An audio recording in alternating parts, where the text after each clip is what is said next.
Welcome back. We'll start with the generic interface today.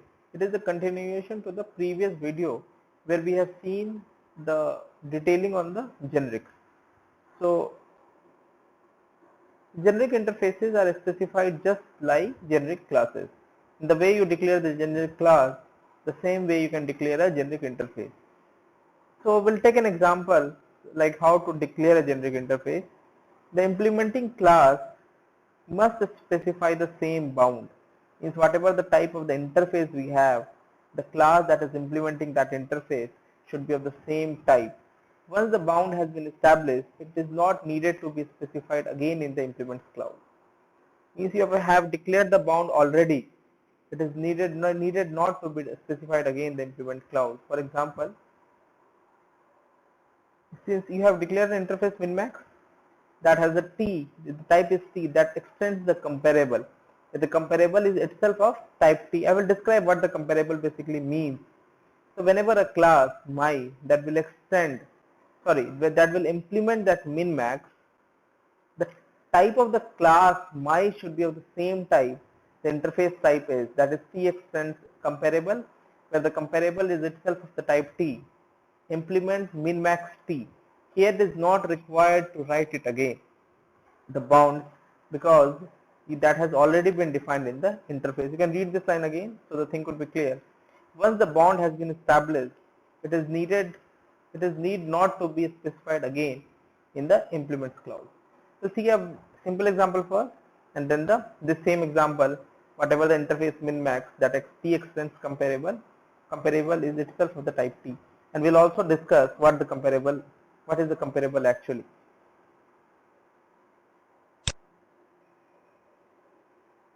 Okay, so I have an interface A that is of the type T, and it has an abstract method max that where the return type is the T itself.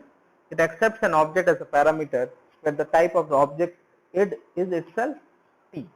So I have a class interface generic. The type should be same as the same as the interface. Interface A is of T type. So the class that is implementing that interface should be of same type T. It implements a class interface A where the type is T. Then I have to give the method the body. So the method name is is a max that has a return type T, and you pass the object parameters an object of which type, T type. It's just returning that object, nothing else. In the main class, in the main method, creating an object. So you have to define the type of the T. Suppose for the type T I have made as an integer. So the object you can declare in this, you can create in this way, and then obj.max you pass 33. Obviously it will return z directly. Here if you are returning z means whatever the value you have passed would be returned. Since it is integer type, you can return as a int as a primitive data type, and then you can just print abc, you will get the value. So we'll try to execute this program and we'll see what could be the possible output.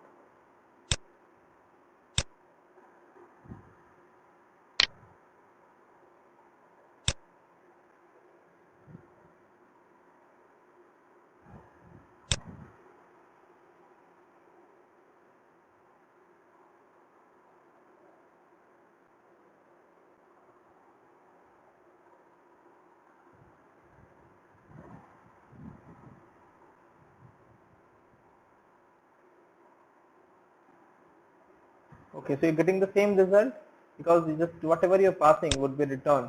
So passing an integer, it can be stored in primitive type int. You're getting the value back. Now see whatever the example that we have seen in the presentation, that what is the interface minmax of type T that extend comparable. The comparable is itself type T. So see example there. What does that mean?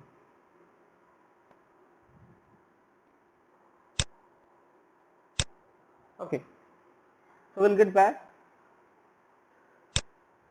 Now here two things you have to understand first. I have an interface minmax of type T that extends comparable. What is the comparable? Is the interface. Comparable is an interface that is used to compare the objects. Now it has only one abstract method, compare to. Now what the compare to basically does, it compares the two objects. Now whenever you compare the two objects, it has three values. If the calling one is a greater, it will return positive. That we have already know. Like if calling object is greater, it will return positive. If the calling object is smaller than the parameter object that is passed in the compare to, the value would be negative, and if both are equal, you will get 0. Now what the idea here is, the min-max is of type T, so obviously the comparable should be of the type T itself, so that it will process the same type of the data, whatever the type of the data the min-max has. One thing you should note it down, the compare to method works on a single value. That means, suppose you have something as a movie that has multiple parameters, what is the review, what is the stars, which year. If you want to sort that particular movie, in this case you can take only one option. Either you can sort using years, or either you can sort using reviews, like positive reviews, like most positive to the most negative, or on the basis of the rating. Means only one data could be considered for the sorting purpose. That is the idea of the compare to method. Now I am saying what, like, see, the min-max is of type T, and that why we have extend to the comparable. So whatever the possibilities, whatever the type of the object the comparable can process, it should work on that. Itself the comparable of the same type T. So whatever the min-max type, whatever the object of the, whatever the type of the T would be, the comparable will be of the same type. It has two abstract methods, min and max, both are of the T type. So we have a class min max, minimum maximum. Again, whatever the type of the interface, the class should be of the same type that we have already know. So the T extends comparable. Comparable is itself the type T, implements min max T. Again, if the bound of the interface has already defined, it is not required to define it again here. So we have just write in T, it should work very fine. I am taking an array of same T type, and again I'm calling the constructor of the class, again a parameterized constructor. So whatever the array that will be passed in the constructor as an object O, object O is of which type? T type obviously. So O will be copied to the array itself. So the type of O and the array are same, the both are of T type. And then we have a minimum and the maximum method. What idea is, whatever the value of at the 0 index would be passed to the minimum. Okay, so it will consider the first object in that array as a minimum. Now from index 1 to the length of the array, less than length of the array, so from 0 to, since suppose the number of elements are n, it should be 0 to n minus 1. 0 has been considered as the minimum. From 1 to less than array dot length I plus plus. So see, array dot I, so this is going to be the calling one dot compare to, and it will pass the current minimum. And if it is less than 0, this means if the calling is, see, when you get is less than 0 means in the left side you are getting something less than 0. This means you are getting a negative. Now whenever you get a negative, this means the calling object is less than the parameter object. Now if the calling object is less than the parameter object, I should update the current object as the new minimum. I'm repeating again, if a statement, what the if a statement suggests, if array I dot compare to minimum is less than 0. Now the compare to returns less than 0, that is a negative number, whenever the calling object is less than the parameter object. In this case, suppose the calling object is less than the current minimum. See, the minimum is the current minimum. In this case, you should update that array of I to the new minimum. And once this loop terminates, you can return the minimum directly. The max method, the max is of the type, return type is T. So array of 0th index, whatever the object at the 0th index will be passed to the max. Okay. So the max is of which type? The same object type t. So from I equal to 1 to array dot length less than array dot length, it will compare array I dot compare to max greater than 0, means it is returning a positive number. Now when the compared to method return the positive number whenever the calling object is greater than the parameter object. I am repeating again, the compare to method returns the positive number whenever the calling object is more than the parameter object. In this case array I, so since array I is the more greater than the parameter object, that is the current maximum, we should update array I is equal to max is equal to array I. So the value of array I, that is the new minimum, should be passed to the max. Once this loop terminates, return the max. So we'll see, I will create an integer I, an array I, and I will pass the, I will create an array here of which type? I am creating an I array of which type? Integer type. Okay, so these are the values. So I will try to create the object of the minimum maximum class. So here the t type is replaced by the integer. The object is mmi is equal to new minimum maximum. The type is integer, and then I will pass the array here, integer array object I.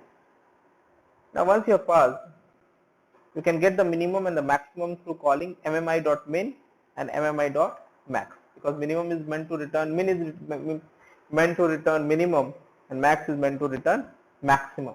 Then again you will take an array C that has a character type object, and you pass some of the characters there, and whenever you try to create the object of the class minimum maximum, the type should be the character, and the object name is mmc is equal to new minimum maximum character. You pass the object of the character array C. So again call mmc.min and mmc.max to get the minimum in the character array and the maximum in the character array. So the minimum value, so we'll see like what are the values we are getting.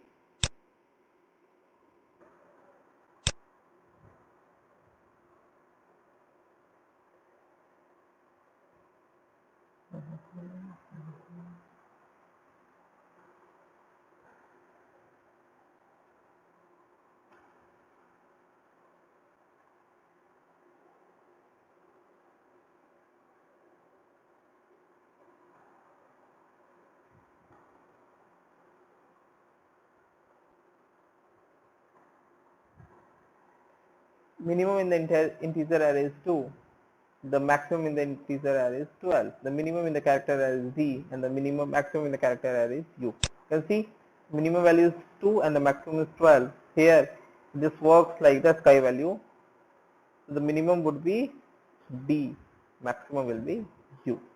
So this is the idea of the interface, generic interface basically, and also the comparable interface. The comparable is an interface that is used to sort the object basically. Okay, we'll see now the next last topic in this generic is the generic method. This is just an example that we have to see. So I have a class generic, the name is the gen method demo. I have a method isn't. Here the method name is isn't. It accepts two type of the parameters, one value v and one array of t type. One value of v type and array of t type. Whatever the type information you have to give, what are the bounds and everything, should be written before the return type. Here the return type is a boolean. So if you want to add the what are the possible types, means whatever the parameter you will pass and what are the types of the parameter possible should be written before the return type. So here we have v, and the t should be extends v, means the t should be of which type? V type only. So here hopefully the thing is clear here. So I have a method isn't has two parameter value and array. V value is of v type, array is of t type. T is an array, sorry, the array here, whatever the array we have is an array here, or you can say as an object array of t type. You have to declare t and v. Make sure you have to declare what is the v and what is the type of the t before the return type. Here the return type is a boolean. So before that I will write just before the return type. I am saying again, So here V and T extends the V. The T should be bounded to the V type. And public static, that these are the access specifier and the static method it is. So isInt can be directly called without creating the object of this class. Since the method is static. Okay. Now the idea is what this method does. From I is equal to 0 less than array dot length, whatever the value that I have two parameter value and the array object of T type, the name is array. So it will, for whatever the value that I will pass, it will try to compare in the entire array length with the help of the equals method. If you get that value, it will return true, otherwise it will return false. Now repeating again, I have a for loop that is running from 0 to the less than length, array dot length from 0 to n minus 1, and then it will, with the value that you have passed as the first parameter in the method, you will call the equals method. For every value that is present, every object that is present in the array, it will compare with the value object that is present in the value. If it is present, it will return true, otherwise it will return false. I am creating an array of integer object type.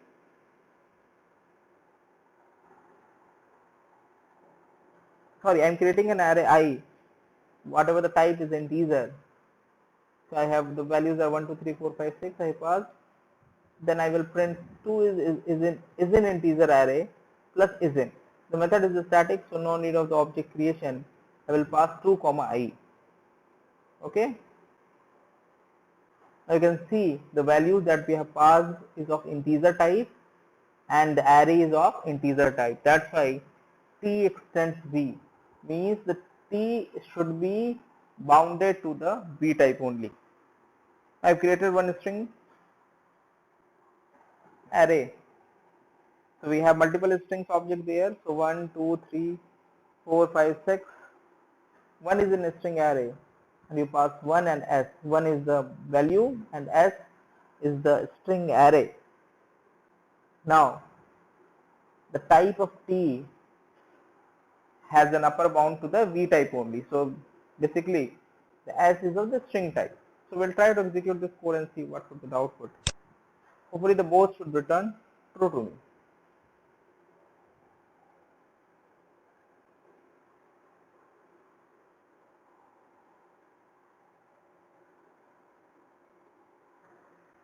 Two is in integer array, true, and 1 is in a string array, true.